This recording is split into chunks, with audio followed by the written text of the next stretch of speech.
Hello. So I've decided that moving forward, I'm gonna try to structure my videos in a way that will be more useful for you. So, we win-win by I post stuff, you watch stuff, and you don't completely waste your time. So today's episode, I wanted to really focus on how I went about, how I've gone about. Damn it. Just Okay. do it. Just do it. It's funny. How I've gone about figuring out how to use Claude Code in my terminal. Yeah. Okay. So, main reason why I've now finally caved and decided to use Claude Code is because um, mainly because the code base is getting pretty big and trying to copy paste a few files into Claude um, on the web browser it's a lot of work. Well, it's quite a bit. It's getting a bit much. But before this point in time, I tried to resist as much as I could to use Claude Code on terminal. It's because I wanted to become better at Swift. So yeah, I decided not to. But now that the app's about 90% done, uh, I think it's high time to use Claude Code on the terminal. Yeah. So as I mentioned earlier, I wanted this video to be useful for you as well. I just wanted to share one main learning that I discovered when starting to use Claude Code, right? I think one of my seniors told me sometime back that you should always try to ask the AI how to best interface with it. So um, I did that, and because using Claude Code on the terminal is quite different from using it on the web browser, because on the web browser you've got your projects, and then each chat is structured within the project, and then everything is like you've got lovely UI and all that. And then so right after downloading Claude Code, I wasn't exactly sure how to navigate what's going on. And then so from my previous experience of using Claude Code on terminal, can I just say Claude on terminal because Claude Code is like a mouthful. Anyway, I've gathered that there's 3.5 main commands that one would use to best get uh the best out of Claude on terminal. Yeah. So the three commands that I feel like will be used very, very often is slash rename convo, and then slash sessions, and then slash exit. So how one might use it would be, okay, so over here. This is something that you don't have to remember. You can just be like, hey Claude, how can I check that I'm exceeding my limits? Because as we all know, when the chats get too long, then you might start the Claude doesn't, or any AI chats, I guess, for that matter, wouldn't really do as well. So yeah, so you don't want to exceed the limit. Also, it starts getting more expensive the longer the chat. So I asked, hey, how do I know if it's exceeding its limits? And then it said, okay, you run this slash cost, and then what command can I run here to check context limits? And then also, you know how in Claude web browser we kind of have like we kind of can switch to like different conversations instead of being in this terminal where everything is just one conversation and you have to run specific commands to switch between conversations. So like what happens is it showed me that, oh, to do that you can just run something like exit, and then if you want to resume, it's the uh, you can run this to get back to the most recent one, or just slash sessions, which I find might be more useful because if you're working on several features, you probably want to switch between the context switch between different previous sessions, right?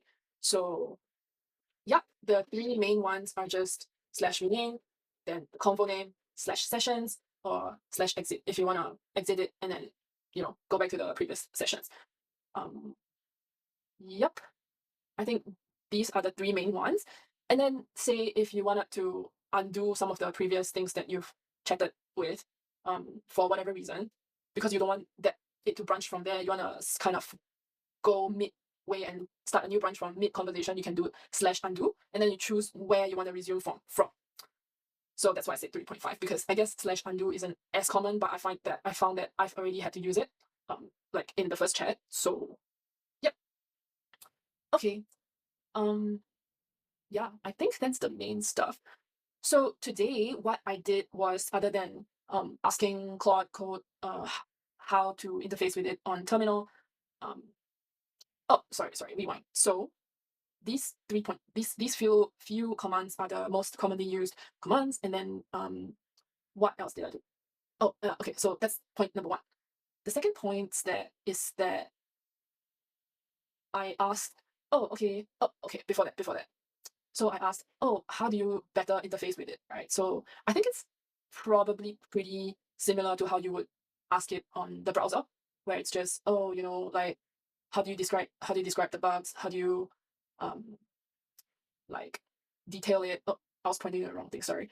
Okay, so it explained that getting the best bug fix responses. So you just show the behavior and then point to the relevant file and then mention the data flow, yada yada. So, but this is very, yeah, this is somewhat standard, but maybe pretty common knowledge already if you already knew that. Just ignore me. Yeah. That's the next point. Point number 3 is, yeah, so as you can see here, I just spent this entire conversation trying to talk to Claude and try to understand how to best get the most out of it, right? And then, because you would run Claude in a specific folder and it will have the project context of that folder, right? So when I started using Claude Code in my terminal, I ran it in my Doro directory, which is just the front end code. And then I was like, oh, like how do you and then I asked, how should I structure things so that you have the all the project context? So I was like, should I perhaps create a higher level folder and then within it have 2 folders, Doro and then Doro backend, and then run Claude on the parent at the parent level. So so Claude said yes, you should do that, and then later suggested how I can make the move because they're just previously in 2 separate directories. We'll talk a little bit more on that in a minute. But just a minor note, if you don't want to have to create a new parent folder just to run Claude from because you think it's a hassle, you can also run something like /add directory. So it can also have access to the other folder that you want to point it to. Yeah. Okay. Last point today is that I thought is somewhat important is that if you're moving the Xcode project, because I think Xcode saves some derived data in like its cache or whatever, you'll have to remember to close Xcode before doing the move, and then if you know after you move, remember to run this the this stuff to make sure that things don't like file references don't break. Yeah, I think I opened it and everything seems to work fine. So I guess I keep saying I guess, sorry about that. All in all, I have just done a lot of mostly setup stuff today, and yeah, hope that's useful for you today. Like these aren't really things that um are that how do you say that?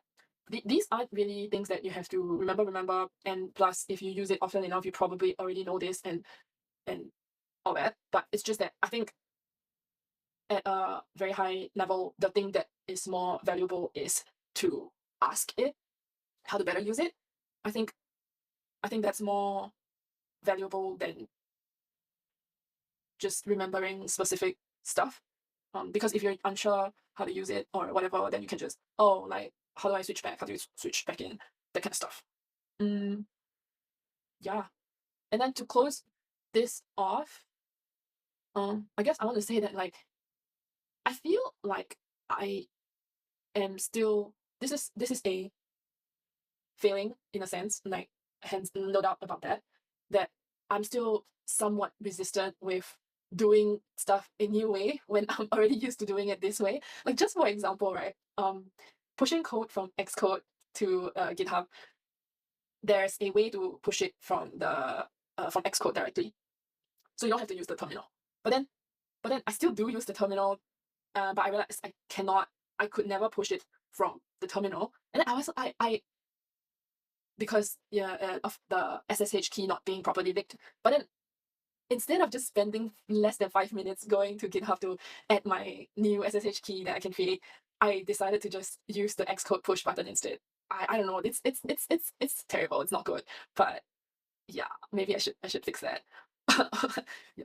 So yeah, I'm very excited to keep you guys posted on how using Claude on terminal works, like as compared to the browser version that I've been previously always using. All right. Oh, last quick thing. Like I really thankful of people who drop me encouraging comments or like my videos or even just watch my videos or click into my video, whatever. Like it really it really motivates me to try to be as consistent as I can to post stuff here. So thank you all very much. Yeah. All right. Till the next video. Bye bye.